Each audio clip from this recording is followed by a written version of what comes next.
hashamayim v'sogel ha'aretz. The heavens will rejoice and the earth will be happy. And what is going to cause all this happiness? V'yomeru v'agoyim Hashem moth. When they will say among the nations, Hashem is reigning. Hashem is king. It will be a rejoicing for all of nature. The heavens and the earth means all the phenomena of nature. They will all be happy when mankind will all get up and proclaim that Hashem is king. Now, why will they be so happy? The answer is because that's their function. The purpose of Shamayim and Oretz and everything that they contain is to demonstrate to man that there is a king, there is a creator who controls the world. And therefore they are frustrated, so to speak, when mankind doesn't recognize the truth. But when they will say among the nations, Hashem Allah, Hashem is king, and then all of nature will be happy because then the purpose of all the things of creation will be fulfilled. At that time, people will look at an apple and an orange and they'll marvel at what they see. They see the handiwork of the Creator. They'll see that these fruits were green when they were unripe, when they weren't fit to eat, and when they became sweet and soft and edible, they turned bright colors in order to attract attention and make you desire to eat them. And all mankind will sit and look at apples and oranges for hours and will be loath to destroy them because the beauty and the clarity of this evidence is so powerful that the knowledge they would gain from looking at the orange and the apple is more valuable to them than the pleasure of eating it. Even today, if you learn to enjoy an apple in this manner, you're not in a hurry to eat it. You put it on a plate, and you stare at it, and you're amazed. How did it turn bright red? Where did the red come from? Inside the apple tree? Poke your penknife into the apple tree. There's nothing red inside. No red color. Dig down in the earth underneath the roots. There's no red color. Maybe red rain fell on it, or red winds blew dust on it. Where did the red come from? But the apple tree has in it such planning that it's able to manufacture its own pigment. And not only it manufactures the pigment, but it delivers it in the right time. If we deliver the pigment and make the apple red while it was still hard and sour, so people would be lured into biting into it. It would be a big disappointment. It would set their teeth on edge. And therefore the apple waits until it's ready to deliver. And then it turns a bright red, and it keeps its promise. And all the fruits follow that pattern, that they are green before they are fit to eat. Why green? Why aren't some fruits green and some fruits black and some fruits brown? The answer is green is the color of the leaves around them. And the fruit hides among the leaves. By being green, you don't notice the fruit when it's unripe. Now all this we know and we speak about, but when the time will come when mankind will understand clearly, then everything will gain a much greater meaning. And the same words that we're saying now are going to the leaves. By being green, you don't notice the fruit when it's unripe. All this we know and we speak about, but when the time will come when mankind will understand clearly, then everything will gain a much greater meaning. And the same words that we're saying now are going to acquire a brilliance, a splendor. And then, when somebody will bring up the subject of the apple, all mankind will enthusiastically chime in, and they'll all say a chorus of praise and great enthusiasm and happiness at this wonderful phenomenon that until now has been ignored. Because you pass by fruit stands day by day, and you don't stop to stare in wonder at this apparition that the Creator is giving you. It are peppers, bright green peppers, bright red peppers. It looks like they were dipped in paint. It looks like they're plastics. It's so beautiful and so clear. And these colors were generated from soil. It came from nothing but brown mud and colorless rain. And the plant is able to manufacture pigments. And the plant is able to manufacture not only that, but flavors. Plant creates flavors. Where do the flavors come from? Maybe if you'll bite into the twig underneath the apple, you'll taste a taste of a delicious apple. No. So where does the flavor come? The flavor is manufactured at the tip of the twig. And it's manufactured only in the right time. When the fruit is fully grown and when the seeds are ready for germination. When the seeds are still green and they're not fit for planting, the fruit refuses to become ripe. Now, the evolutionists who don't understand the world, they see it like a man that stands on his head.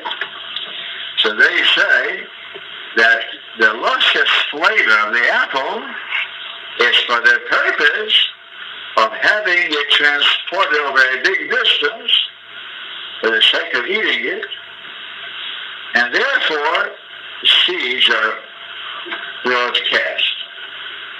So man, as the purpose of the apple, that the apple is for the purpose that mankind should enjoy it, that's not their purpose. To them, man is a latecomer, and it's only one of the methods of disseminating apples. Mankind is only one form of the means of nature to disseminate apple seeds. And that's why if the apples, let's say, are grown in Canada, you find that their seeds are planted all over the United States too. Now the apple couldn't have accomplished that by itself, but because it has generated, it has created around itself a thick sugary coating, a juicy and sugary coating, and therefore man will bring the apples from Canada to the United States. They transport it in trucks and trains, and by these means, the seeds of the apple are broadcast. But at least they recognize that one of the benefits of the lusciousness of the apple is to cause the seed to be disseminated. And therefore the apple does not become ripe and doesn't become red, doesn't become sweet until the seeds inside are completely ripe and fit for planting. When the fruit is ripe, the seeds inside are fit for planting. And therefore, when you munch that juicy and sweet red apple, and then you spit out the seeds on the ground, wherever you are, it's going to grow into an apple tree. But if the seeds have not become ripened, and if their jackets were still white or light brown, they're not fit for germination, the apple refuses to ripen too, because one of the purposes of the apple is to cause the seeds to spread. Now, all these things are simple observations that mankind hears and ignores today. But the time will come when the heavens will rejoice. It means the phenomena of the skies will become more pronounced because the heavens will be encouraged to show mankind even more demonstrations of the wisdom of Hashem. Because now they have an audience that appreciates them. The sogel haaretz, and the earth will be glad. It means the earth will produce even better apples. Fruits that are even more conspicuous in demonstrating plan and purpose. Because now the earth sees that there is an audience that appreciates it. So in those days, it was Yisnichu HaShamayim, the sogel haaretz. Why? Because the Yoimru V'Agoyim, they will say among the nations, Hashem Olach, Hashem is that reigns. If that's the case, then all nature will go all out in revealing its secrets to mankind. Now that mankind is so loath to recognize that Hashem is king, so therefore HaKadosh Baruch Hu doesn't lavish too many demonstrations upon them, because he doesn't want to give them too big a test. He might even ignore the bigger demonstrations. And therefore, because they ignore the opportunities that they have, therefore they're not given anymore. But when people seek opportunities to recognize Hashem, so they children, they say, and the way a man wants to go, they lead him. When a man comes to improve himself, they help him from heaven. And in those days when mankind will recognize that Hashem is king, then nature will let go and will demonstrate all that it has. That's the Hakdama to the subject. But since we are not yet in that era, mankind is not busy recognizing Hashem. So therefore, those who do are the chosen ones.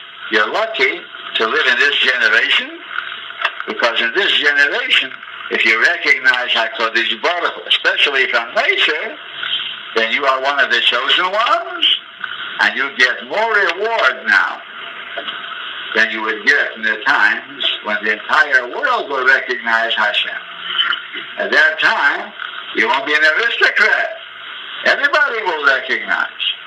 So now it's important to get busy and do some recognizing while it's not so easy. And what makes it even more difficult, that's the academicians, that's evolutionists. They're the ones who make it even more difficult, because when you say to an ordinary person, look at the orange, why is it so beautifully colored when it's ripe? And why is it green when it's unripe? So he opens his eyes at you and says, don't you know that there's evolution? Although he doesn't understand the implications of that and how it affects this question, but because there is such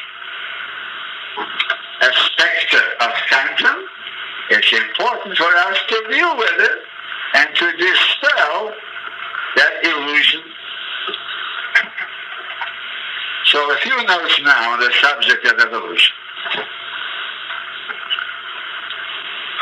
And that's why it's so important in this subject, know what to answer, not be careless. You have to know what to answer. It used to be maybe in some children's books there still is a kind of story about a fish. A certain fish in the sea, and it was a young man, or near do well, a failure of a young man. He didn't have any employment, and he used to go out and loaf by this seashore. And what did he do to while away the time? He cast his rod into the sea, went fishing. And one day, his hook caught a fish that struggled desperately to get away. And as he pulled in the line, and the fish was pulled with its head out of the water, it began to speak to him. These are stories that many people encountered in children's books. Various forms. But one of them goes as follows.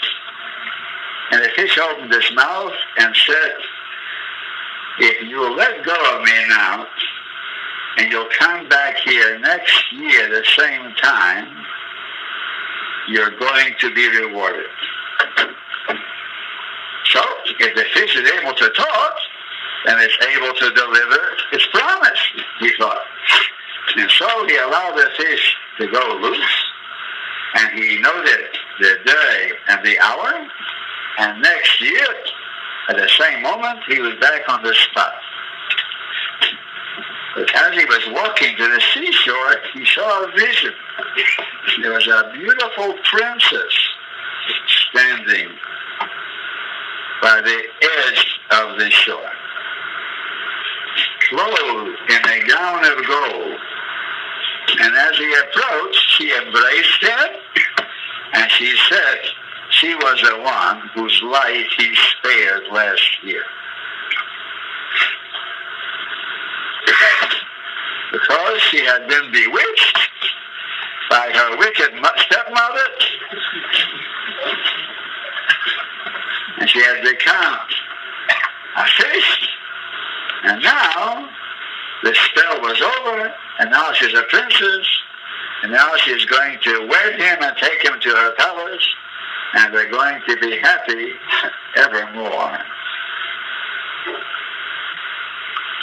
Now, this is not a scientific story. Because from a fish to become a princess is too much, even for scientists to admit. But they are actually saying these words in a different form, because that's one of the foundations of evolution, that a fish became a human being. There's been a princess too. All you need is a king that'll make you a princess. So if a fish can become a girl, only instead of it being done in 1 year's time, or as some stories make it, in one moment. So, according to them, it didn't happen that fast. It happened in 300 million years. That's the difference. But it's exactly the same story. This fish story is no different for the fact that there's 300 million years in between.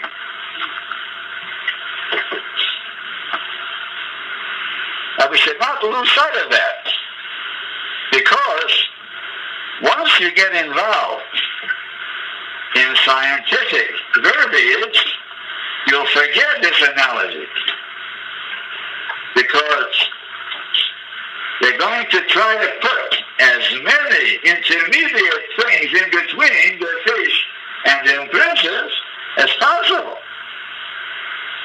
But no matter how they're going to phrase it, it's the same story. The fish has become a princess.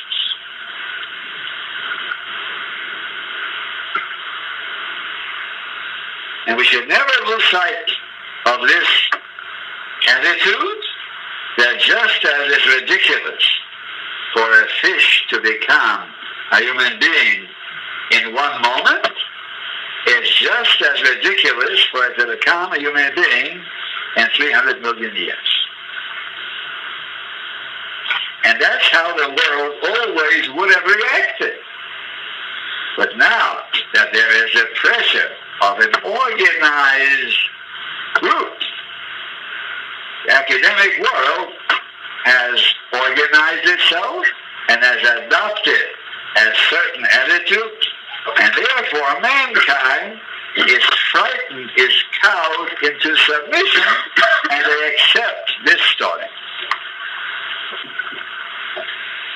Now, nobody ever saw a thing like this happen, because nobody lived 300 million years, which means there is no witness who saw any kind of evolution, which means it's nothing but their theory, it's their form of guesswork.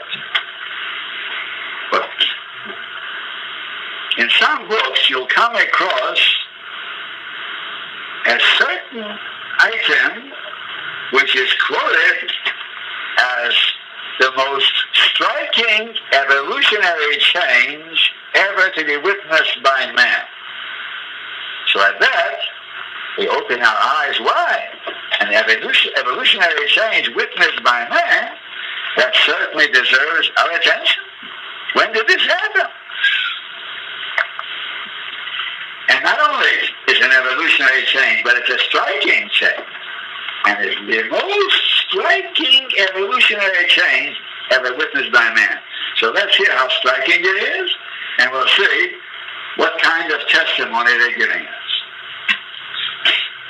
In around 1850 in England began what's called the Industrial Revolution.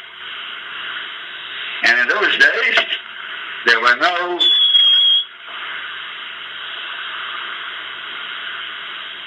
environmentalists. And so the factories poured out from their chimneys smoke unlimited. And the trees began to turn black from soot.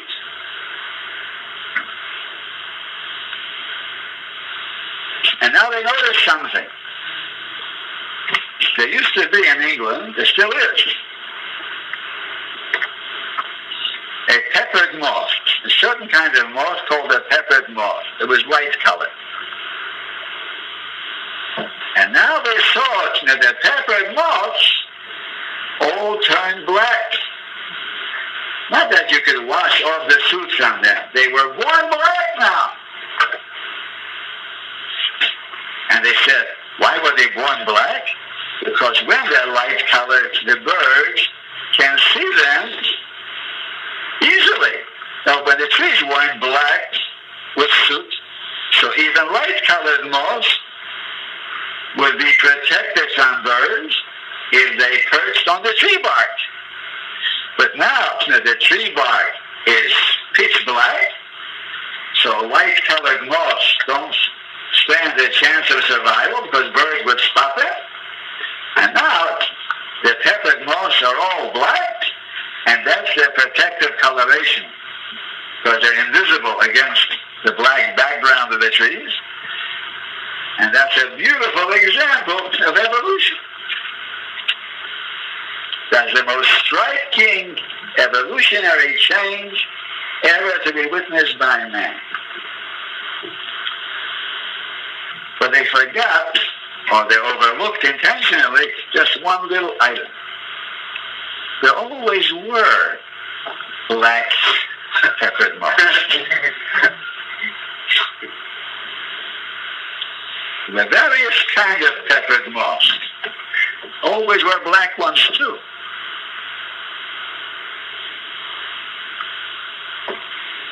And those who weren't black were eaten up by the birds. It's what you call the survival of the fittest.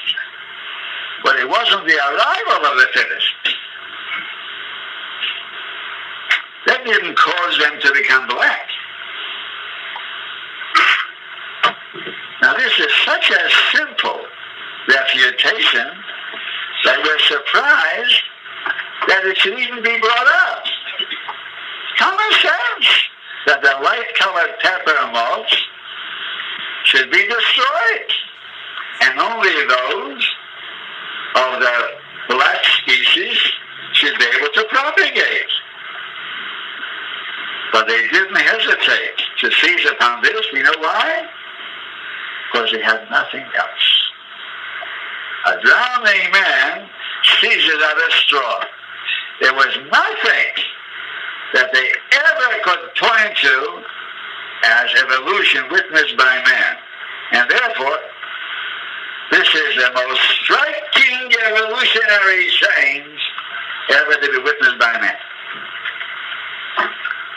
Actually, this is symptomatic of all the proofs.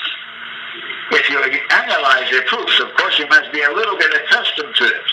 If you analyze their proofs, you always find there's some trickery in the approach, in the wording or the approach. We might come back to this later if we have time. But first, we'll hear some quotations from outstanding evolutionists on the subject.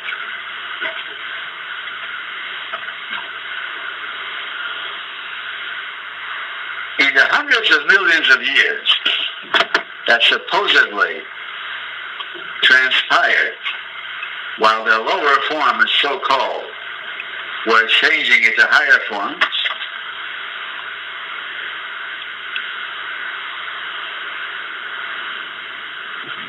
none of the changes were made with big steps.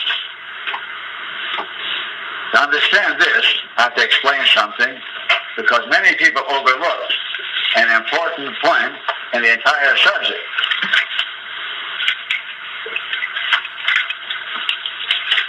And this point is important in the whole matter of mutations.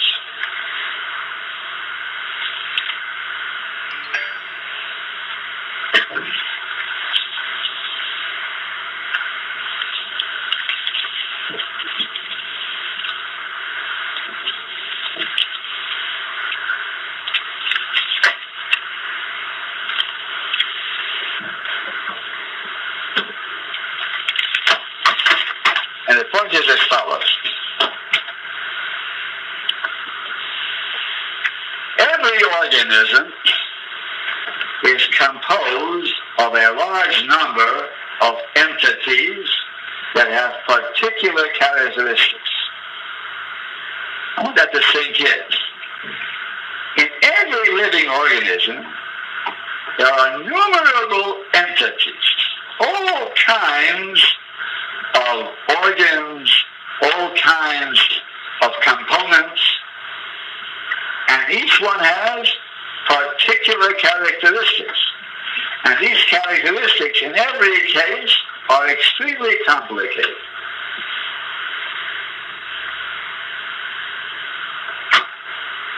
We're going to see, for instance, that there are about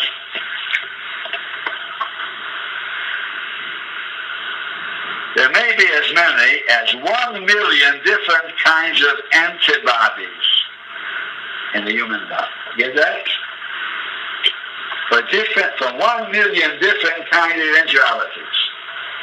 One for mumps, one for whooping coughs, maybe about 1 million antibodies. It means the body is stored with 1 million different medicines that are prepared to deal with invaders from outside for eventualities of all kinds. Now let that sink in. 1 million. There isn't a pharmaceutical house that stocks 1 million different kinds of medicines. So the body has 1 million. That in itself is quite interesting. 1 million accidents. All accidents according to evolution. Antibody is a complicated thing. It's made to order for a certain eventuality. And even one of them would be a marvel. that would knock over any theory of accident. But not one of them, there are not 10 of them, there are about 1 million. Now, if you want to see where this is, in Reader's Digest, November 1973, in an article by Radcliffe. Again, there may be 1 million different kinds of antibodies. Now, to us, one such antibody is a stupendous miracle of incredible improbability. But 1 million of such accidental miracles seems to us an insanity. So that's the story. Now, every organism, therefore, is composed of a large number of entities, and each has particular characteristics. The 1 million antibodies, they're just a tiny part of the human organism. But almost all of these characteristics affect each other and are affected by each other. It's very important. There's no such thing as any independent entity in the body. Every molecule is affected by every other molecule in the body, and it affects all the other molecules in the body.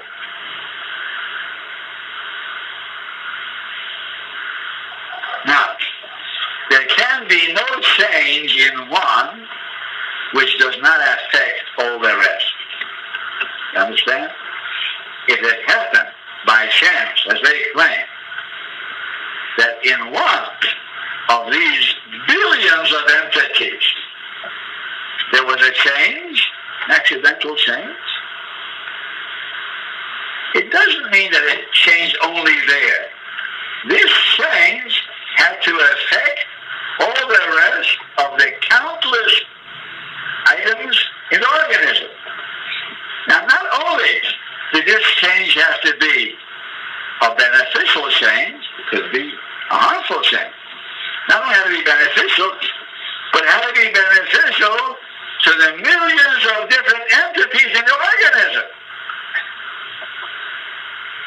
It's not like a typewriter key.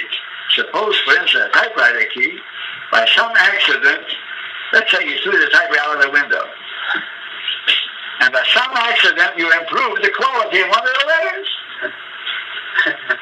It's a far-fetched possibility. Let's say it landed in such a way that one of the letters looks prettier than it looked before. But it doesn't affect the rest of the letters. But in the organism, the living organism, there's no such thing as changing one thing without affecting all the rest. So it means a beneficial mutation had to be not only beneficial in itself, it had to be beneficial to the millions of other things in the body, because they're all connected together. There can be no change in one which does not affect all the rest. The possibility of a beneficial change in even one characteristic is mathematically negligible.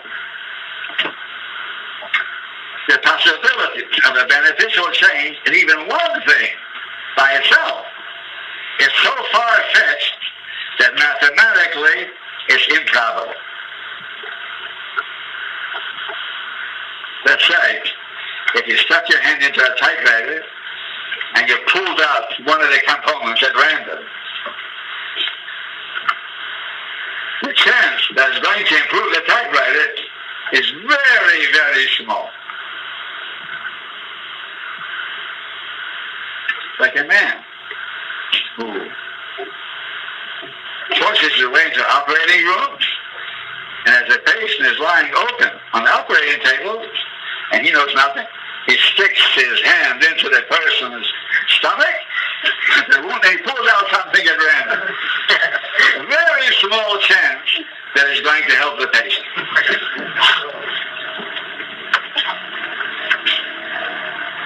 Then the probability of an accidental change in all of the other characteristics in felicitous conjunction with the first is an insane improbability.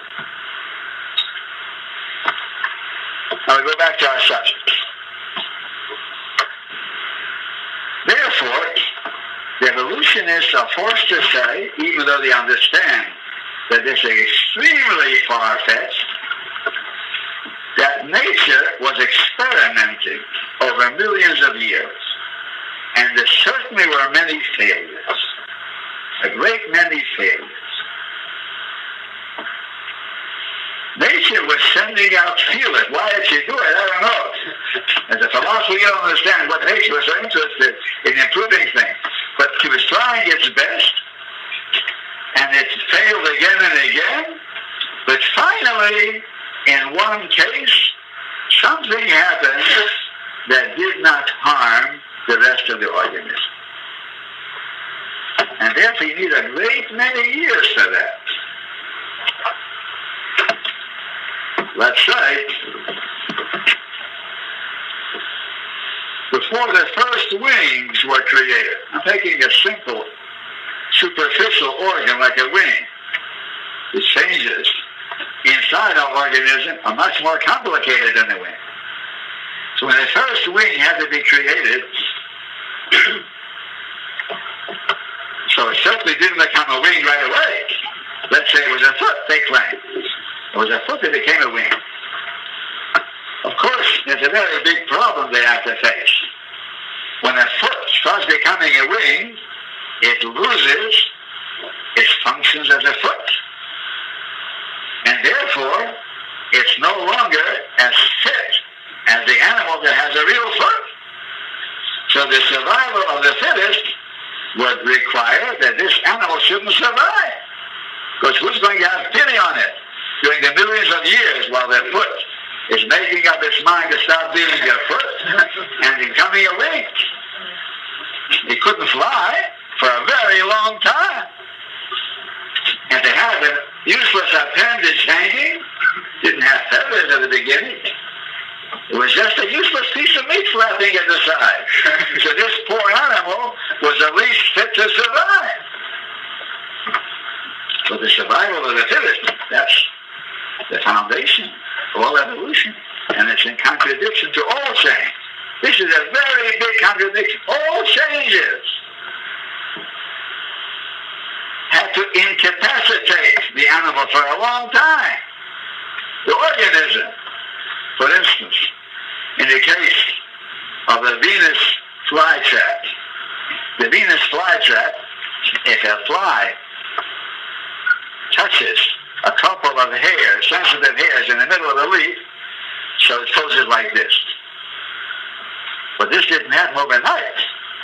So according to them, it's a result of very many minute changes. And each one was a lucky one, because one unlucky change and the future Venus flytrap would be out of business.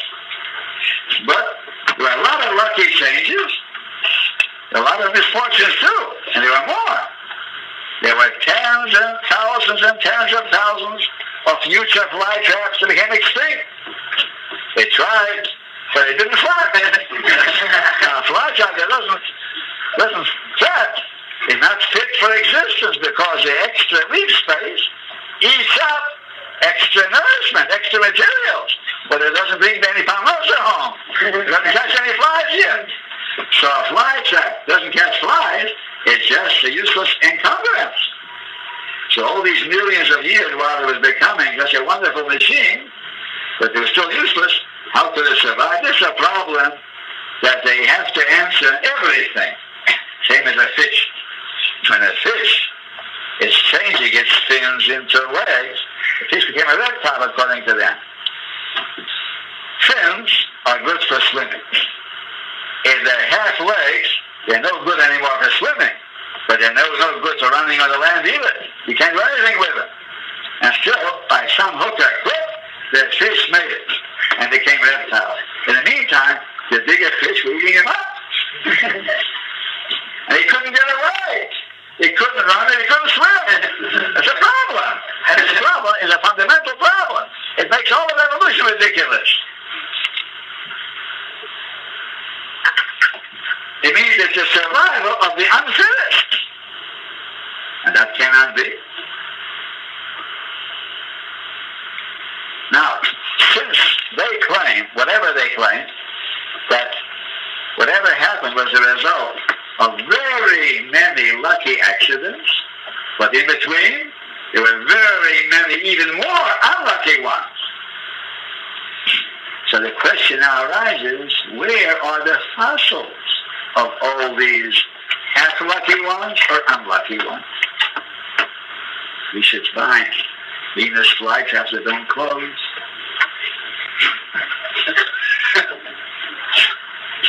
We should find birds that don't have feathers yet.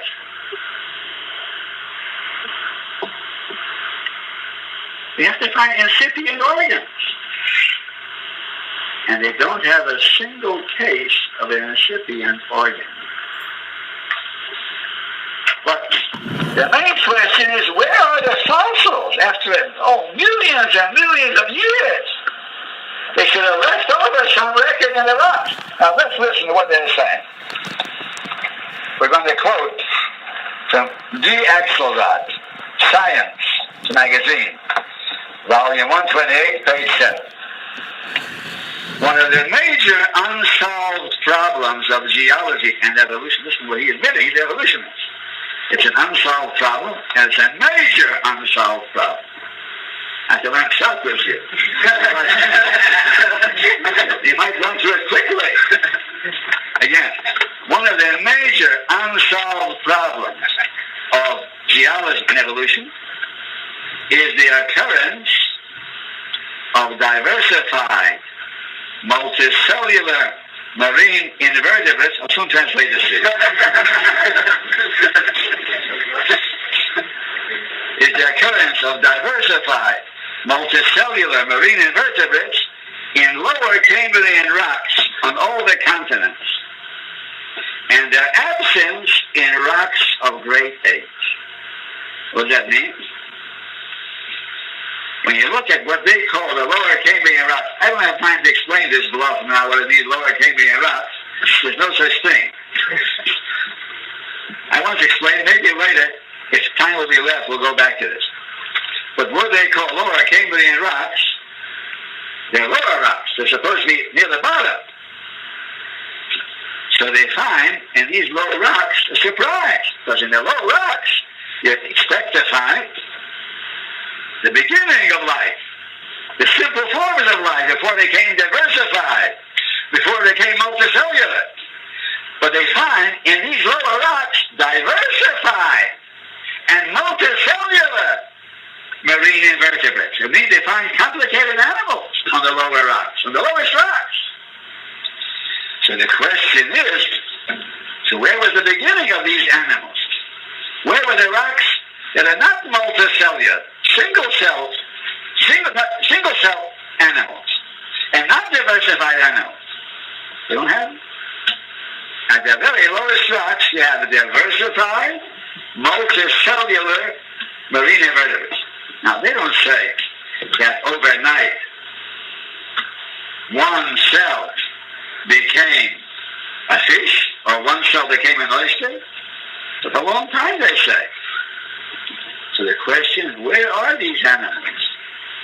These simple animals of single cells, the simple, so-called simple animals that were the ancestors of the fish and the oyster. They don't find them in the rocks. And the rocks of great age. So the lower Cambrian rocks, they find diversified multicellular marine invertebrates. But in the rocks of great age, you don't find them.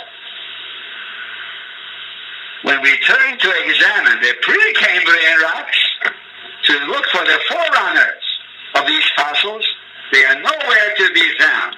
In other words, they have no ancestors. So here we have a famous evolutionist saying there are no ancestors for these animals. We say the same, but Asians born over here, they have no ancestors. Let's stop for a moment. Well, if you're still awake, we're going to continue.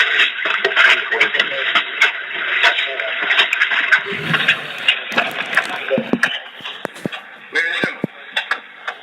So it says, when we turn to examine the pre-Cambrian rocks, to look for the forerunners of these early Cambrian fossils, we look for their ancestors, they are nowhere to be found. So when you look in the bottom rocks, the Cambrian rocks, you'll find these diversified animals. But look in the rocks underneath them, you find nothing. So where are their ancestors? That's one of the major unsolved problems of evolution. It makes it even more complicated. There's many thick sections of sedimentary rock, over 5,000 feet thick, are now known to lie in unbroken succession below the strata containing the earliest Cambrian fossils.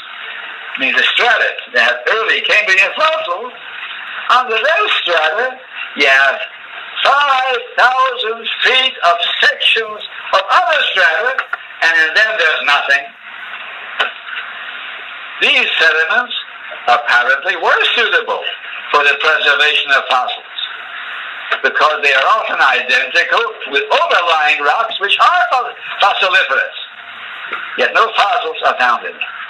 He's saying, underneath the fossil bed, you have at least 5,000 feet thick sediments, and they're perfectly suited for the preservation of fossils, for the same materials as the rocks above them. We do have fossils, yet in the rocks underneath these fossils, 5,000 feet deep, you don't have anything.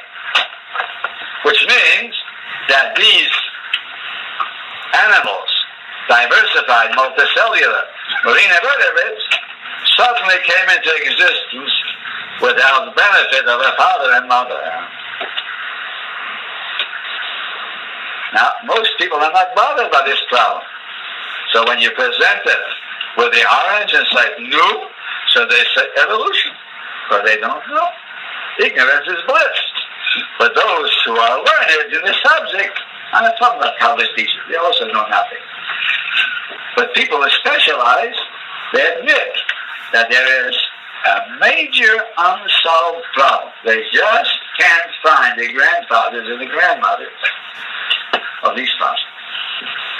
You know why they can't find them? Because they never existed. Another quotation. This is from a man, T.N. George, in the magazine Science Progress, volume 48, page 1, 1960. He's an evolutionist. He says, granted an evolutionary origin of the main groups of animals. Means he believes in that. The main groups of animals all have an evolutionary origin. But the absence of any record whatsoever of a single member of any of the phyla, any of the kinds of animals, there isn't the presence of a single kind of the animals in the pre-Cambrian rocks remains as inexplicable as it was to Darwin. Means after all these years, it's still unanswered. Which means in the pre-Cambrian rocks, you don't find anything at all. But you should have found something as ancestors to those in the rocks above that are already complicated. Too complicated to have more than ones by themselves. So during the millions of years that they were forming, they were changing from lower kinds, so to speak, what happened to all the lower kinds?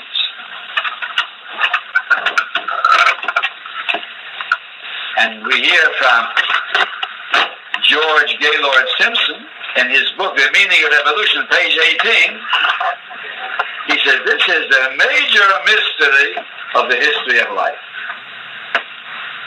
So there's a major mystery to it. Not so simple at all. So if you believe in something that has a major mystery to it, it means you have to be a very big believer.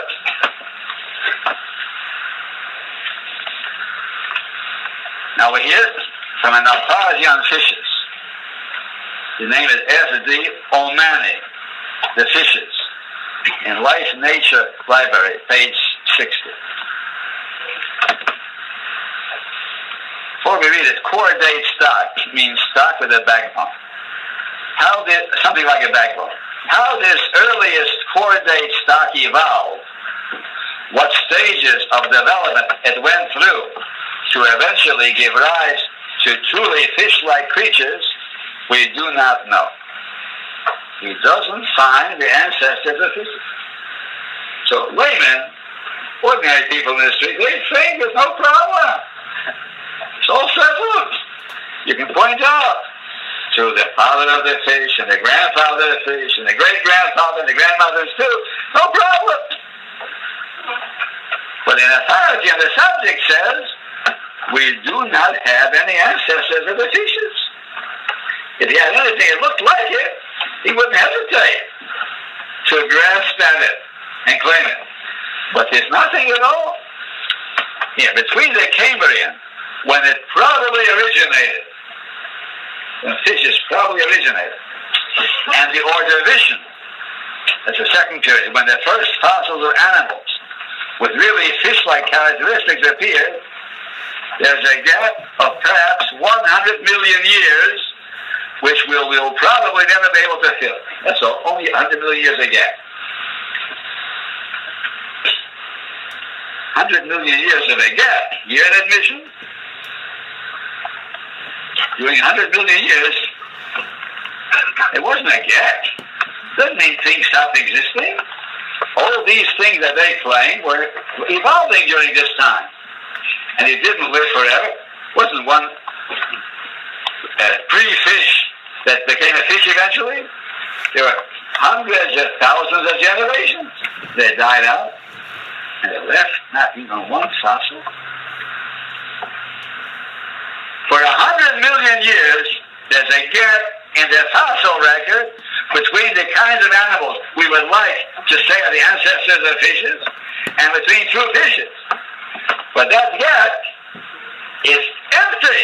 There's nothing in between, no fossils in between, gradations of gradual development in between, for a little period of only 100 million years.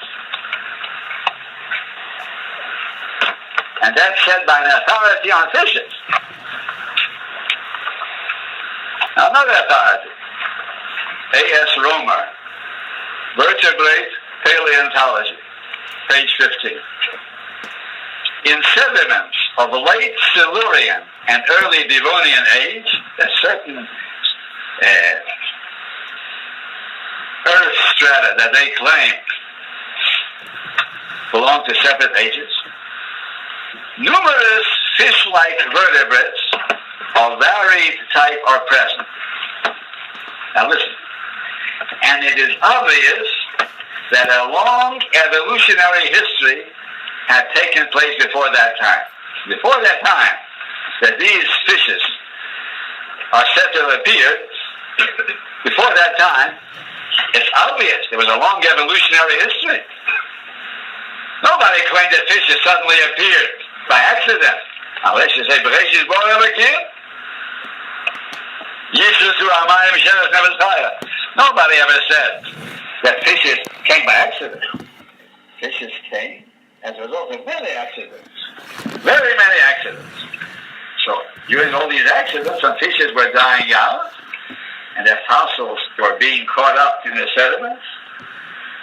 But of that history, we are mainly ignorant. Is that confession?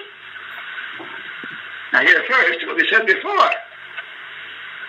And how ignorant? We are ignorant for 100 million years. We don't have any fossils. Then again, he says on page 16, when we first see these astrosoderms, that's a certain form, they already have a long history behind them and are divided into several distinct groups, which means the very first time we meet them in the rocks, they are already, it's an evident from them, they're so complex, they have a long history of development behind them, and they have a separate division, several distinct groups. So it was a long time before they were formed into this way. But we have no evidence of any intermediate stages at all. And he says on page 52, the bony fishes make a dramatically sudden appearance in the fossil record. What does it mean, dramatically sudden appearance? Now, if you would read that, you'd think of something like an actor comes out on the stage. It's dramatic. That's all you think about, dramatic. Dramatic means that there are nothing like it before. There are no precursors. There are no gradations, no ancestors. And that's a very big problem. On page 53, the common ancestor of the bony fishes is unknown. There are various features in which the two typical subclasses of bony fish are already widely divergent when we first see them, which means that when we first see them, they're so complicated that we know a very long time was passed in the formation of them, but we have no evidence of any transitional forms. Well, to change the subject, in case you fall asleep,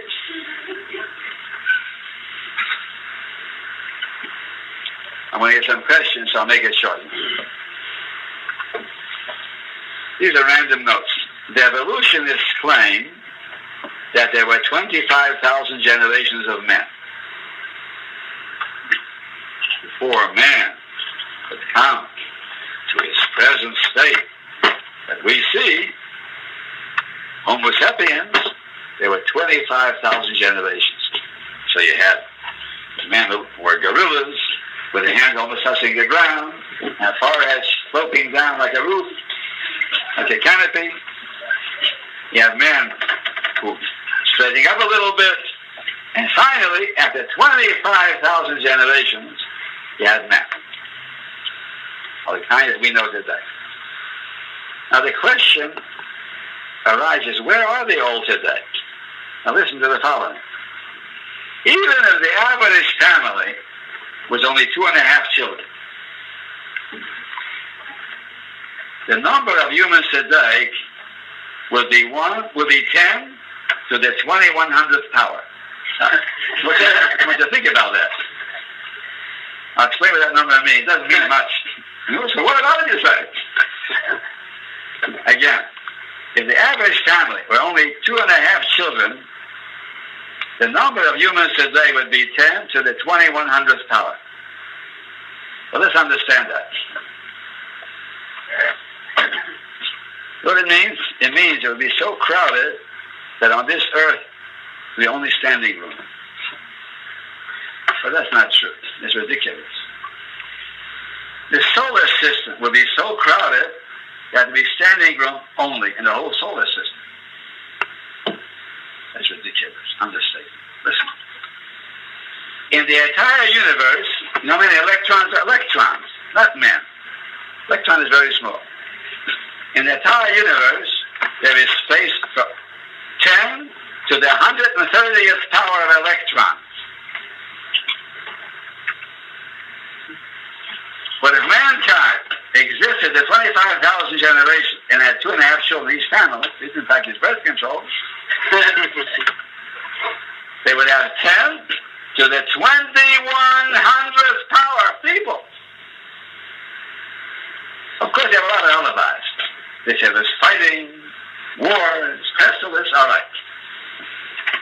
Even if we grant all their alibis,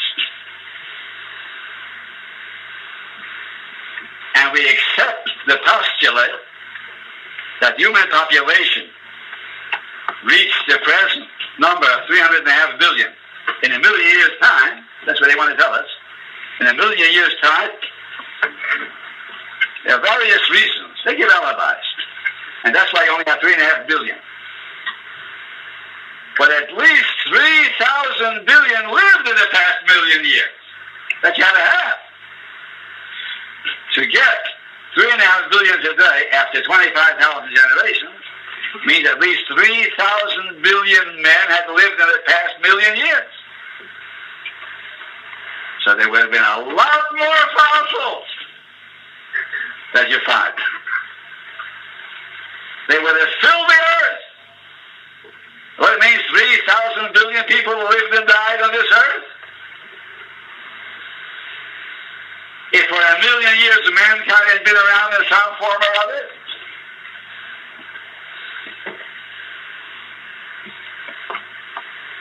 now then note. They tell us uranium decay produces helium-4. And helium-4 eventually goes into the atmosphere of this Earth. It mingles with the atmosphere of the Earth.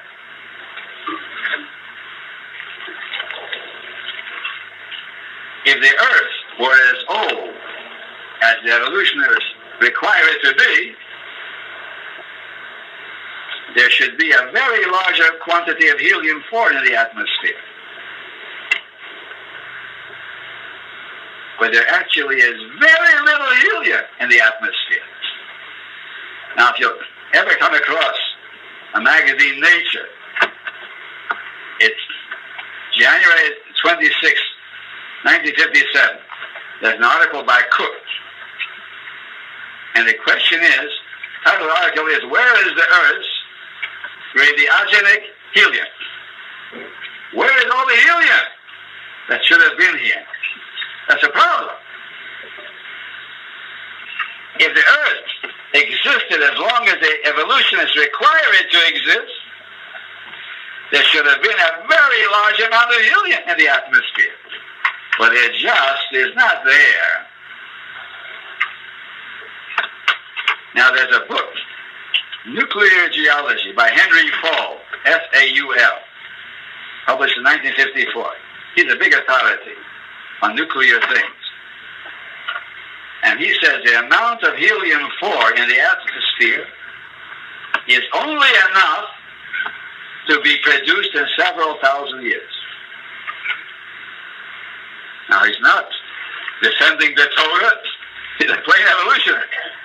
But he's saying, the problem, the amount of helium that we have in the atmosphere is only commensurate with that amount that could have been produced only in several thousand years.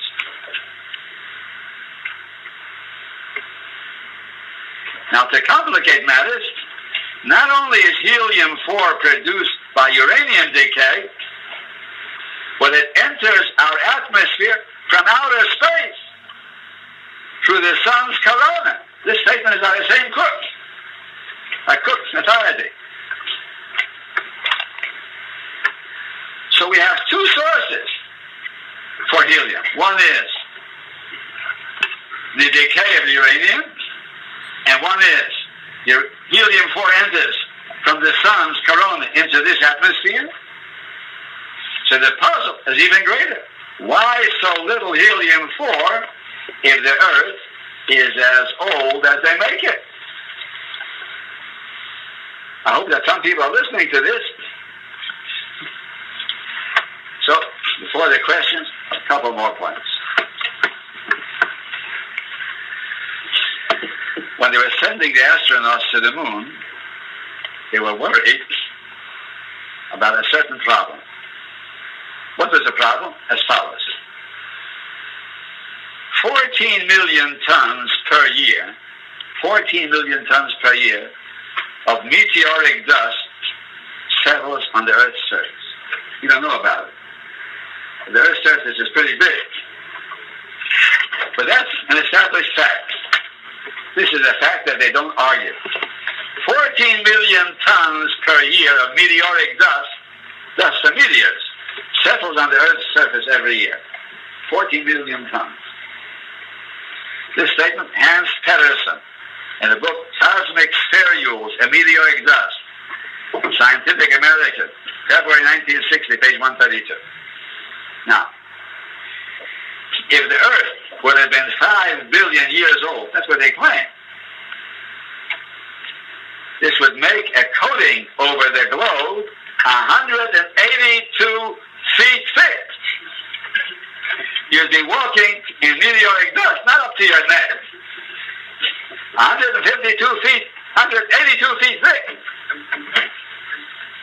But there's not the slightest sign of such a layer of meteoric dust anywhere. Nickel is a very rare element in the Earth's crust. and especially in the ocean. But meteoric dust is distinctive by its large content of nickel. And so this earth should have been covered with a mantle of nickel. It's 1 p.m. Now, on the moon's surface, the same thickness was expected. And the scientists feared that the astronauts would sink into this dust. But when they arrived, there was not the slightest sign of such a layer. And although they spoke about it beforehand, but later they decided it would be wiser to be silent on the subject. So it wasn't mentioned anymore.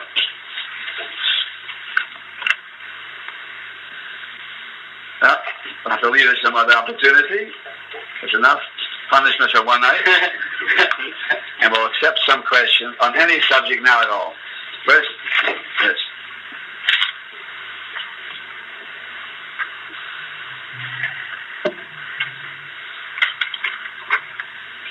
Two questions. Why isn't there any nickel dust on the Earth with so many tons fall a year? And the second question, when they test fossils by radioactivity or radioisotopes, I forget the terminology, carbon-14, why does it purport to be older than 5,700 years? The first question, there is meteoric dust on the Earth. That's not a point for us to debate. And it's found all over the Earth's surface. But compared to the Earth's general surface, it's a minute amount. It's only in the accumulation of 5 billion years that it should have been conspicuous. But the way that we calculate, there's no problem. It's an inconspicuous amount that falls now. Now, radioactive materials and the way they're measured, their decay is measured, is a subject that has to be explained. Once we spoke about it, but I won't undertake it now because it takes a lot of time to explain. I explained once that the entire carbon-14 measurement system is not relevant at all. And why? I explained the world wasn't created at the beginning with any negative characteristics. HaKadosh Baruch Hu made the world the best possible way. Since then, nature has been deteriorating. Now, the cosmic particles that enter our atmosphere do not tend to improve it. They're bombarded by cosmic rays that causes radioactive materials. That's a negative feature of the atmosphere. And therefore, at the beginning, it didn't exist. So, in order to build up what's called equilibrium, stability, it took thousands of years. So therefore, an object that was actually only 3,000 years old appears much older because it has much less radioactive materials than would be expected if the world had been so much older. Now, I don't know if you understand this. It's the breakdown of materials that gives the appearance of age. The lack of materials, of radioactive materials, gives the appearance of age. But if in the beginning there were no radioactive materials, and it took thousands of years to fall in another place, this Henry fall, and nuclear geology says it takes about 5,000 years to build up the present equilibrium of radioactive carbon-14.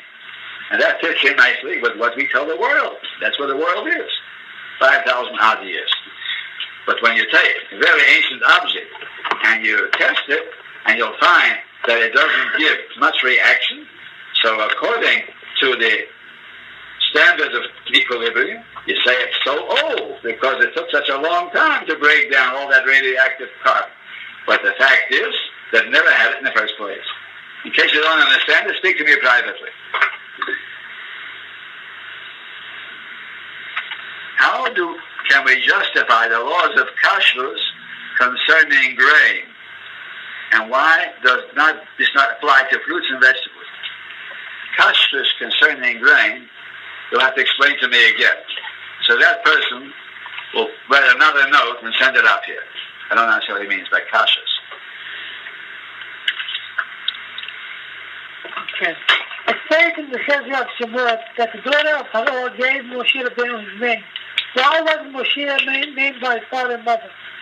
Why was the greatest man that ever lived named by a non-Jewish woman and not by his parents? And the answer is, the Gemara says she is considered his true mother because she risked her life to rescue him. She did it against her father's decree.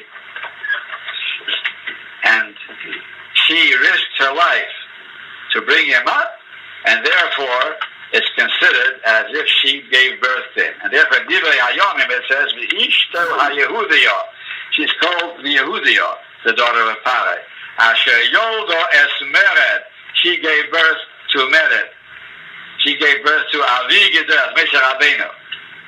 So the Gemara asks, did she give birth to him? And the Gemara asks, anyone who brings up a child and expends effort on him is considered as his mother. And that's why she was given the privilege of giving him a name.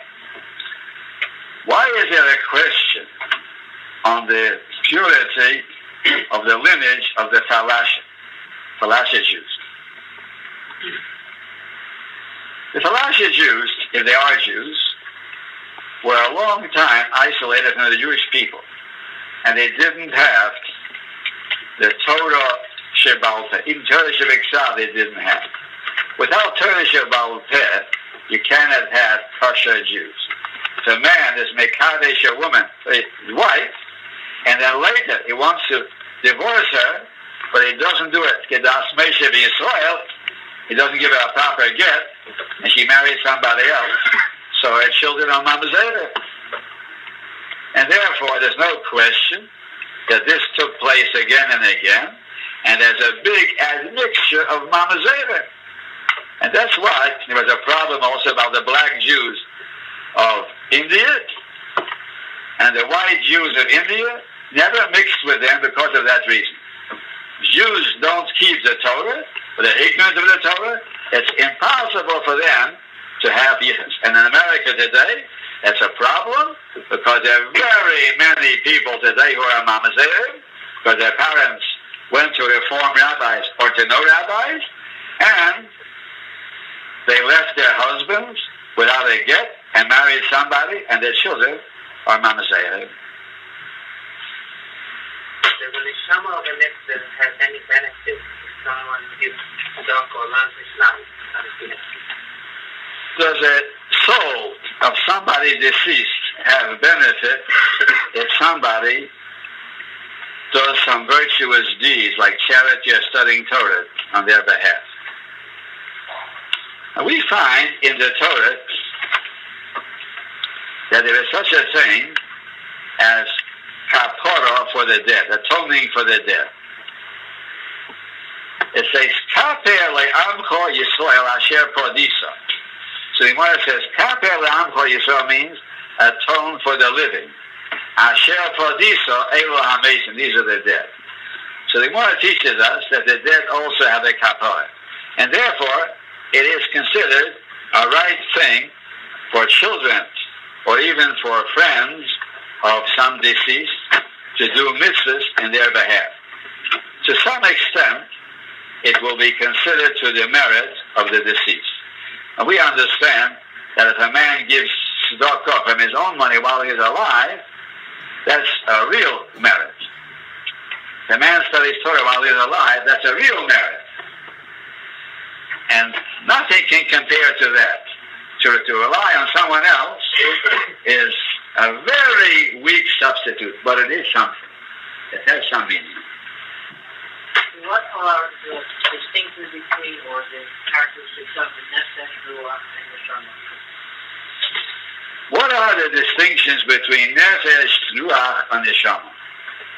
Now this is a Kabbalah subject, and in Kabbalah, I never even attempted to say anything.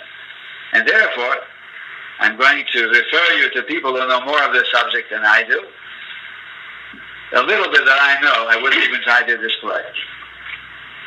How was childless punishment of obtaining childbirth considered needed to know the music much? How how was Chava's punishment?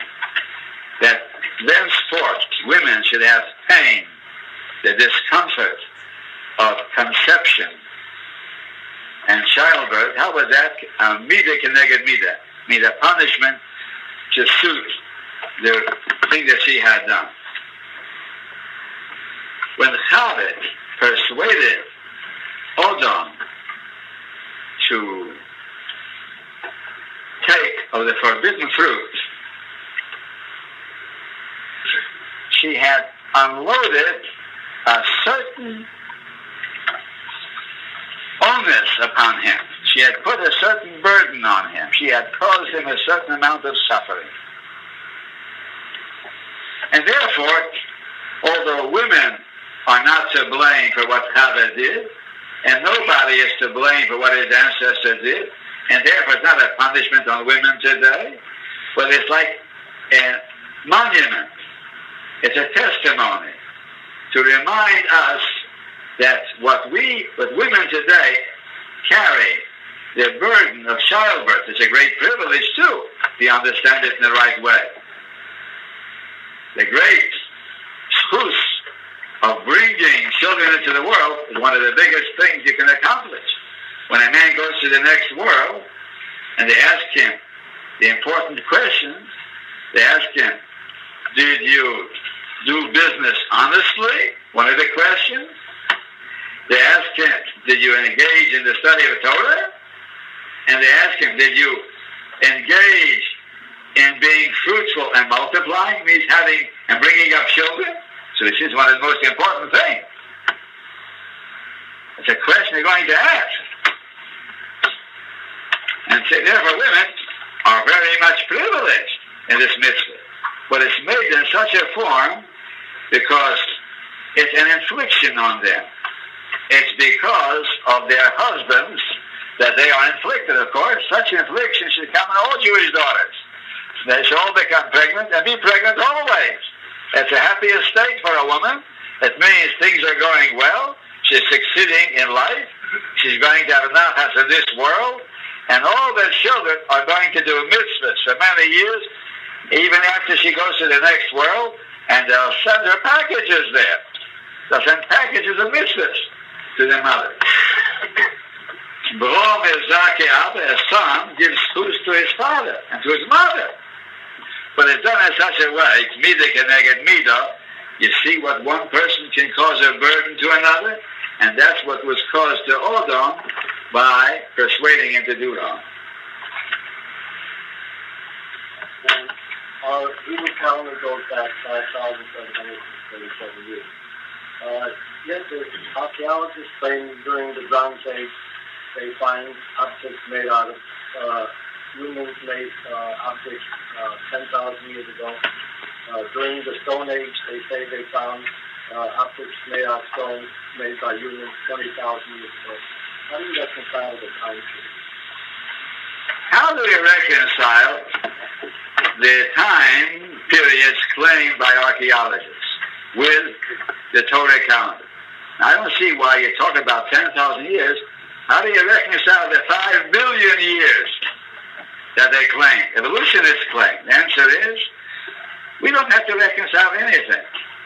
We say, that's our history.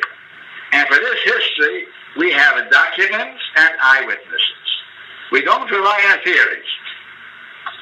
And you are the ones who are approaching us, you're confronting us with theories. And therefore the principle is, Ein sofek moisei midei vadai. We claim that we have witnesses. You don't believe our witnesses? We do. Do you have witnesses who saw the world any older? No. And therefore, when we say that the world is so many years old, it means that's when man opened his eyes for the first time and he saw he was the only one. He didn't have a mother. He wasn't a little boy. He was born full-blown. He was an adult. So Adam was a witness to the beginning of the world. And since then, the tradition has been handed down, and we have the names of everyone in succession from Adam down to the churban of the second Beis Hamikdash. Our Kehanim in the Beis Hamikdash had a list of all the Kehanim that went back to the beginning of the Bayis Sheni. The Bayis Sheni, we have, beginning of the Bayis Sheni, we have a list in Divrei Hayamim that go back to Adam Harishon. The book of Chronicles, Divrei Hayamim begins with Adam Harishon, Adam Sheish, and so on. And it goes down to the Chum of the first Beis Hamikdash, the beginning of the second. From the beginning of the second Beis Hamikdash to the end, Josephus testifies, and we know it's true from our records, that the Kehanim had lists of the families. So therefore, we have unbroken lists of lineages. Our history is unbroken. You approach us with an argument that you have artifacts 10,000 years old. Was there a date on them? It's only theories. We have facts, we have theories, so we don't accept your theories. Somebody wrote me a question, he said, according to Josephus, he said, you quote Josephus, he says, but Josephus makes the time of the second Beis Hamikdash 100 years longer than our tradition makes it. So I say, we quote Josephus only in those things that is obviously true. But when it comes to calculating such a short period as the second Beis Hamikdash, the Jewish nation is to be trusted, and not Josephus. Because Josephus, we see, erred in very many things. Made a lot of errors. And our sages all have a unanimous tradition that the second Beis Hamikdash was only 420 years. So therefore, what are we going to do? Just because people come to us, individuals or groups with theories, and they confront us with their ideas, when we have a unanimous national tradition, so we say our tradition is back by generation of people from mouth to mouth who handed it down. So who are you? You newcomers. You're part of the news. And our time is up. Yes? Not yet. One more question there. Yeah. Concerning the monkey, the elephant, and the black man, we have the brothers to make a Mishana Avriyah. Why would it change? What would it change from? Mishana Avriyah, the question is, why do you make a bracha? When you see queer creatures, Mishana means they were changed. But the answer is it doesn't mean they were changed. They were never changed. It means they are extraordinary types of creatures. That's all it means. They're different from others. The fact that an elephant has a long snout that it can use as an arm to lift things, that makes it peculiar. But if you live among elephants, let's say, you're a mahout, you brought up elephants and rode on them, so you don't make any bracha on elephants. It's only when people didn't see an elephant that they make a bracha. So Mishana Avriyah does not mean that Hashem changed them. By no means, it's a mistaken translation. It means He makes them queer to us. An elephant would not make a bracha on Mishana Avriyah. All right? Any other questions? Someone? Other people didn't get a chance yet. In the Torah, we learned that if there's a poor man among our brothers, we should not harden our hearts. We should lend them. And so this is what, according to my translation. What's the question now? But a little further on, it says that thy brother, a Hebrew man or a Hebrew woman, be sold to you. Yes. Now, why does it say before it says just a brother, and here it specifies your Hebrew brother? What is there a difference? There's no difference, because brother in the Torah means only a Hebrew. Gentiles are not brothers; they're distant cousins. So although we are enjoined to recognize the dignity of mankind, and all mankind is created in the image of Hashem, and we say that despite the fact that they deny it, we tell them to their faces, yes, you are the image of Hashem, even though you prefer to be an image of an ape. But brothers is a separate distinction and a special honor. Brothers are only for Jews. And by the way, not for all Jews. Achicho ba'mitzvahs, the Gemara says. If as a Jew practices mitzvahs, that's your brother. A Jew who doesn't, so it's not your brother either. Would you give an elementary definition of the difference between Chokhmah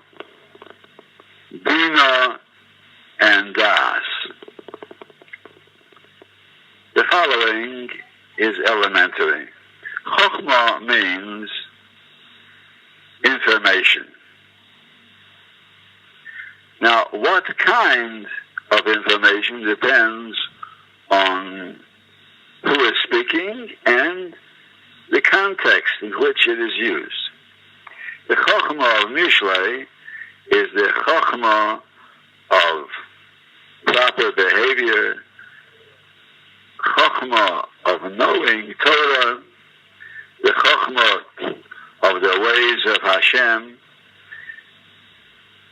all the things that are recommended in the service of HaKadosh Baruch Hu and in the performance of mitzvahs properly, bein odem lamokim, bein odem lachavera. Bina means understanding. That means thinking into this information, utilizing it to make it closer to oneself, clarifying it.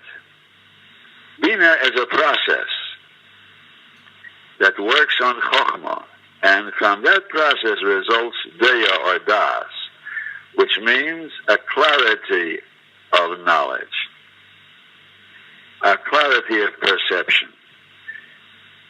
Now, Chokhmah and Deya could be quantitatively the same.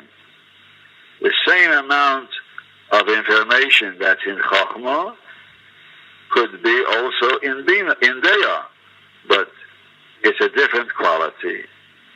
What we knew in Chokhmah remotely, abstractly, and intellectually, now with Deya we know it with clarity, with sharpness, and it has an effect upon us and upon the way we live. Whereas Chokhmah could be something that has no connection with a person and doesn't affect his mode of life. But because he utilized the process of Bina to think into it, he pondered, he meditated on it, he repeated it, he lived in these ideas. That's Bina, he thought of these ideas, constantly walked with these ideas. And finally, the Chokhmah became transformed into Deya by the process of Bina, and now he is the ideas itself. The idea itself becomes the man. He lives those thoughts that before he had only intellectually and abstractly. Question: is there Das Torah that a Jew should vote in the United States elections? What Das Torah states, I cannot tell you. I do not represent Das Torah. But from the viewpoint of common sense, everyone should vote to express his wishes for a stable country and for a law. To listen to the next share, press 1. To listen to the previous share, press 2. To repeat this share, press 3. To choose another share, press 4.